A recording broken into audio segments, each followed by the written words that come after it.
নারায়ণ রাম কে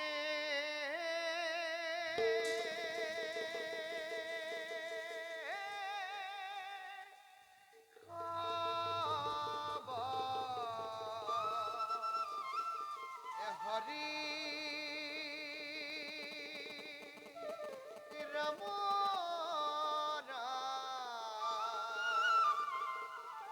কে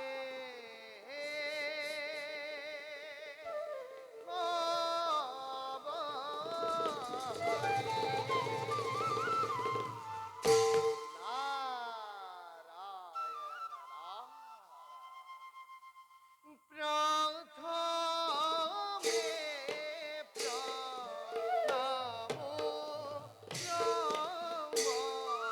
রূপী সনাতন হরি বল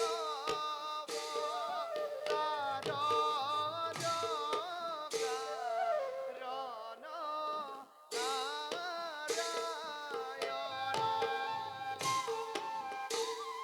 যোগে যোগে অবতার ধর খ্যাত যুগে যুগে অবতার ধরা অখ্যাত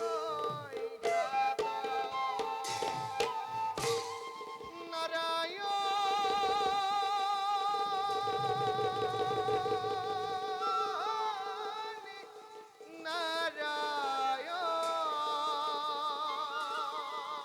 নারায়ণ হরি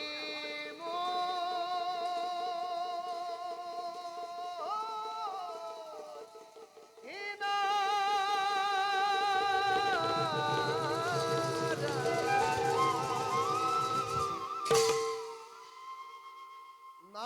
নারায়ণ না প্রভু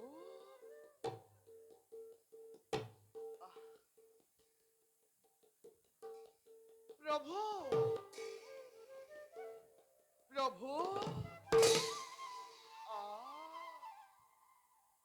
অকলে অকলে একেবারে গভীর চিন্তাত দেখুন মগ্ন আমি জানো তার কিবা সমিধান পাম প্রভু দেৱৰ প্রভু এই মাত্ৰ মহাকালে দিগল মহাপলয়ৰ আগজাননী নারায়ণ আগন্তুক আগন্তুক মহাপলয়তে ও, ধ্বংস হ'ব এই সমস্ত পৃথিৱী নারায়ণ ভয়ংকৰ হৈ উঠিব অসুৰ যক্ষ ৰক্ষ আৰু দানৱ বাহিনী নারায়ণ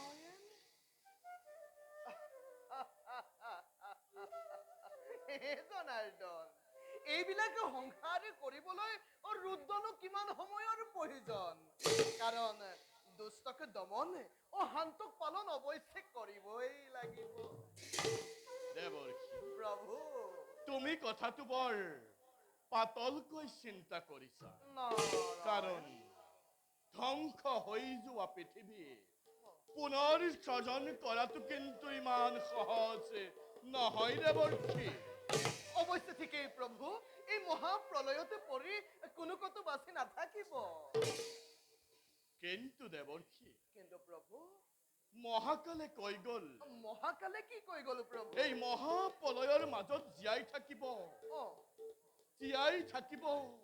একমাত্ৰ ৰাজা সত্যৱত এই মোৰ প্ৰাণী গোপাল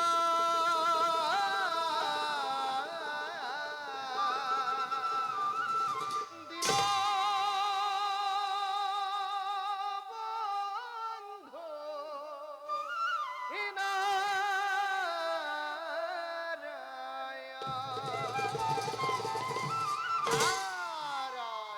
নারায়ণ জম্বুদ্বীপৰ ৰজা সত্যৱত তেওঁ দ্বাৰা এই বিনন্দীয়া সৃষ্টি ৰক্ষা কৰিব পাৰিব। কিন্তু কেনেকৈ দেৱৰ্ষী?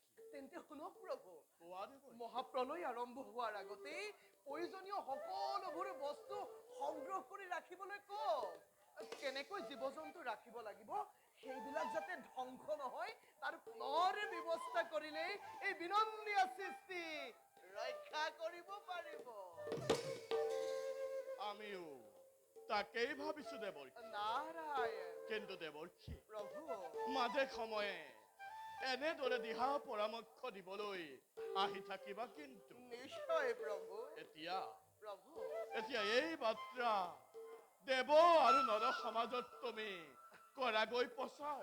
নাৰায়ণ নিশ্চয় প্ৰভু, তোমাৰ লীলা বুজিবৰ এই জগতৰে কাৰোৱে শক্তি নাই। অনন্ত অসীম মহিমাময় দীনবন্ধু হে হৰি, তোমাৰ কি যে বিচিত্ৰ লীলা। তোমাৰ লীলা চাই চাই ধন্য হব এই নিক্ষিণ নাৰদ। বাৰু জনাৰ্দন, পুনশ্চবাৰ শত সহস্ৰ কোটি প্ৰণিপাত জনাই ডাকে প্ৰভু মাগিছো বিদায়। ঈশ্বৰ পৰম বিষ্ণু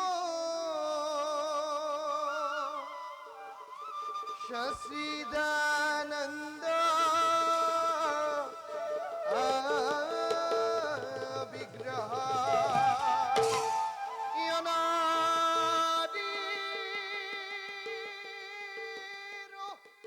গোবিন্দ শরীব করণ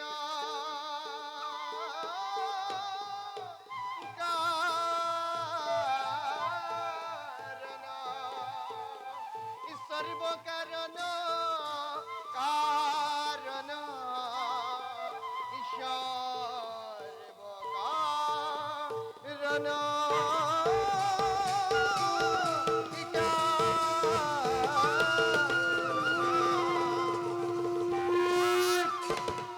গোবিন্দাই হে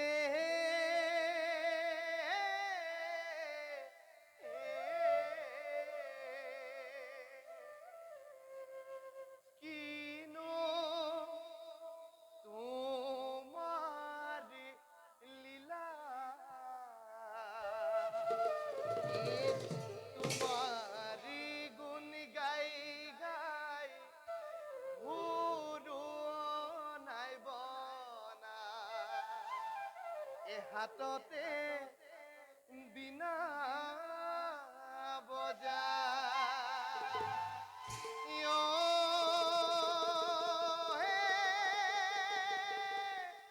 গোবিন্দা এ হবে বলে বৈরাগী ভাই, এ হরি মোর নারায়ণ, এ নারায়ণ, এ নারায়ণ,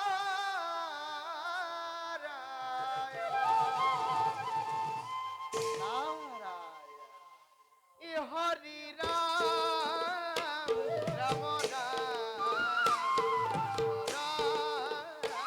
রাম রাম, এ হরি রাম রাম রাম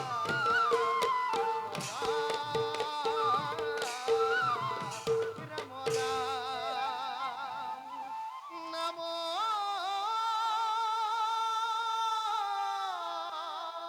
এরা